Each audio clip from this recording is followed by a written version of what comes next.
8월 4일 월요일. 복음을 다음 세대에게.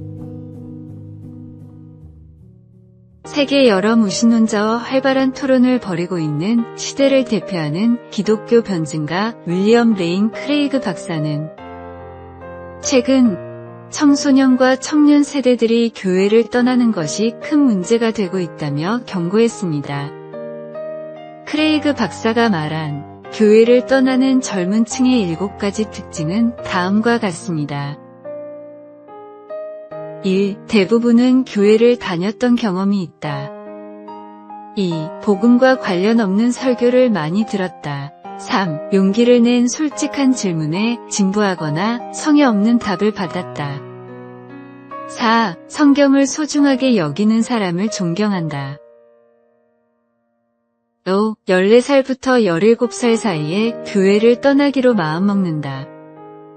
6. 이성적인 이유보다 감정적인 이유로 무신론자가 된다. 7. 인터넷 문화가 젊은 층을 무신론자로 이끈다.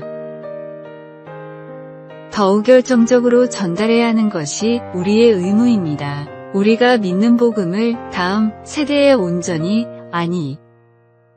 다음 세대가 주님을 떠나가고 복음에 관심 없어 할수록 우리가 더욱 노력해야 합니다. 복음을 전하는 것이 더 어렵고 힘들어지는 세상이지만 그럼에도 다음 세대를 위해 더욱 간절하게 기도하고 마음을 다해 후원하십시오. 오늘의 말씀, 그러므로 너희는 가서 모든 민족을 제자로 삼아. 오늘의 만나, 우리 주변의 다음 세대를 위해 어떤 구체적인 기도와 섬김을 실천할 수 있는지 생각해 보시기 바랍니다. 8월 5일 화요일. 마땅히 해야 할 섬김. 한 대학교의 교수이자 선교사인 남자가 강의를 하러 어느 교회를 방문했습니다. 며칠간 이루어진 저녁 집회마다 교역자가 아닌 성도 한 분이 계속해서 찾아와 극진히 대접을 하자 그 교수가 교회의 담임 목사님에게 물었습니다. 저분은 교역자도 아닌데 어떻게 저렇게 매일 교회에 와서 섬기실 수가 있나요? 아무 일도 하지 않고 집에만 계시는 분인가요? 목사님은 천만에요. 직장도 있고 가정도 있습니다. 게다가 지역 사교 모임에서도 아주 중요한 일을 맡고 계십니다. 라고 말했습니다. 이 말을 듣고 놀란 교수가 그 성도를 찾아가 바쁜 와중에도 매일 교회에 와서 섬길 수 있는 비결을 묻자 그는 다음과 같이 대답했습니다. 건강한 그리스도인이라면 마땅히 해야 할 일이라고 생각합니다. 직장, 가정, 사회, 교회의 모든 영역에서 직분을 잘 감당해야 하는 것이 우리의 사명 아니겠습니까? 예수님은 자기 할 일을 다하고 남는 시간에 우리를 구원하러 오지 않으셨습니다. 우리를 구원하는 것은 예수님이 최우선 순위로 삼으신 가장 중차대한 일이었습니다. 가장 귀한 것을 주신 주님을 우리의 자투리 시간에 섬기고 생색을 내지 마십시오. 오늘의 말씀, 내가 너희에게 행한 것 같이 너희도 행하게 하려 하여 본을 보였노라. 오늘의 만나, 주님을 섬기는 일이 의무가 아닌 특권임을 깨닫고 온전한 마음으로 헌신하는 삶을 살아가시기 바랍니다. 8월 6일 수요일. 주님의 피드백을 받는 삶. 모든 학생이 커닝을 하는 반이 있다고 생각해 보십시오. 여러분의 자녀만은 양심을 지키겠다고 커닝을 하지 않았습니다. 대신 반에서 꼴등을 했다면 여러분은 자녀에게 무슨 말을 해주겠습니까? 왜 선생님에게 말하지 않았니? 라고 하겠습니까? 아니면 경쟁에서 이기려면 너도 커닝을 할 수밖에 없어라고 하겠습니까? 교육 전문가들은 자녀를 잘 키우기 위해서는 일어난 상황보다 올바른 부모의 피드백이 더 중요하다고 입을 모아 말합니다. 위와 같은 상황에서 가장 이상적인 부모님의 피드백은 너만이 스스로의 실력으로 시험을 본 진짜 승리자란다. 양심도 지키고 진짜 실력도 키웠으니 자신감을 가지렴이라고 합니다. 부모로부터 이런 피드백을 받은 자녀는 정말로 중요한 것이 무엇인지를 깨닫게 됩니다. 결과보다 과정의 중요성을 깨달으며 점수보다 양심이 중요하다는 것을 알기에 수치심이나 열등감을 느끼지 않는 높은 자존감을 갖는 아이로 자라납니다. 이 질문을 세상 속에서 살아가는 그리스도인에게도 똑같이 던질 수 있습니다. 성공만을 위해, 물질만을 위해 살아가는 사회 속에서 우리는 어떤 삶을 살아가고 있습니까? 오늘의 말씀, 나는 사람에게서 영광을 취하지 아니하노라.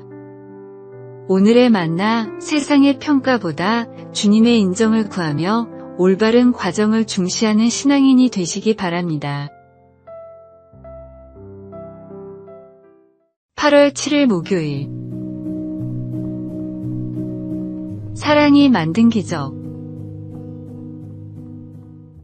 태어나서 단 한 번도 다이어트에 성공한 적이 없는 딸이 있었습니다. 그녀는 학창시절 내내 먹는 걸 너무 좋아했고 수없이 다이어트를 시도했지만 매번 실패했습니다. 마음만 먹으면 할 수 있을 거라 생각했지만 늘 작심삼일에 그쳤고 체중은 점점 늘어갔습니다. 하지만 그런 딸에게 어느 날 인생을 송두리째 바꿔놓을 일이 생겼습니다. 사랑하는 어머니가 간경화로 쓰러졌고 유일한 희망은 생체 간이식뿐이었습니다. 검사를 받은 결과 딸의 간이 이식에 적합하다는 소식이 들려왔습니다. 하지만 큰 문제가 있었습니다. 바로 딸의 건강 상태였습니다. 과체중과 심한 지방간으로는 이식을 할 수 없었던 겁니다. 그날 이후 딸은 변했습니다. 그토록 좋아하던 치킨과 떡볶이를 끊고 하루 한 끼 소량만 먹으며 강도 높은 운동을 시작했습니다. 가족과 친구들조차 놀랄 만큼 그녀는 하루도 빠짐없이 뛰고 또 뛰었습니다. 어머니를 살릴 수만 있다면 무엇이든 할 수 있다는 각오였습니다. 2달 후 딸은 무려 15kg을 감량했습니다. 지방간 수치는 정상으로 돌아왔고 마침내 어머니에게 간을 이식할 수 있었습니다. 수술은 성공적이었고 어머니는 건강을 되찾았습니다. 사랑이라는 이름 아래 불가능한 일은 없습니다. 오늘의 말씀, 하나님이 세상을 이처럼 사랑하사 독생자를 주셨으니 이는 그를 믿는 자마다 멸망하지 않고 영생을 얻게 하려 하심이라. 오늘의 만나, 진정한 사랑은 불가능을 가능하게 만드는 힘이 있음을 기억하고 주님의 사랑에 감사하며 우리도 그런 사랑을 실천하시기 바랍니다.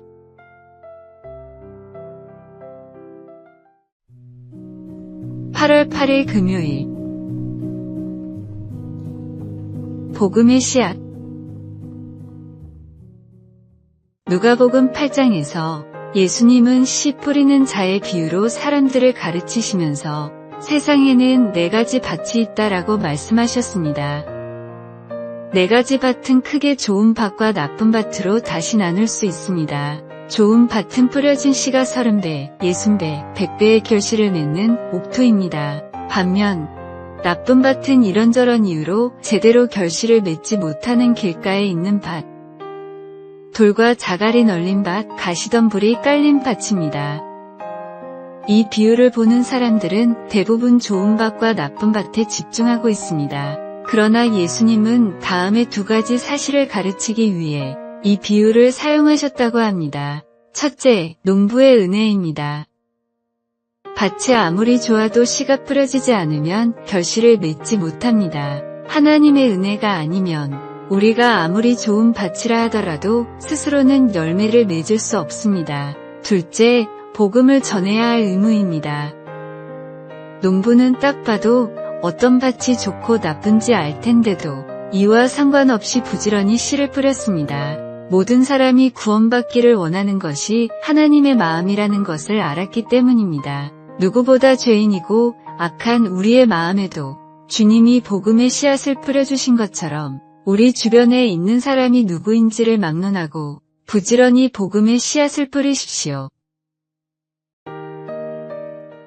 오늘의 말씀, 아침에 씨를 뿌리고 저녁에도 손을 놓지 말라. 오늘의 만나, 하나님의 은혜로 구원받은 우리가 이제는 복음의 씨앗을 뿌리는 농부가 되어 포기하지 않고 끝까지 전도의 사명을 감당하시기 바랍니다.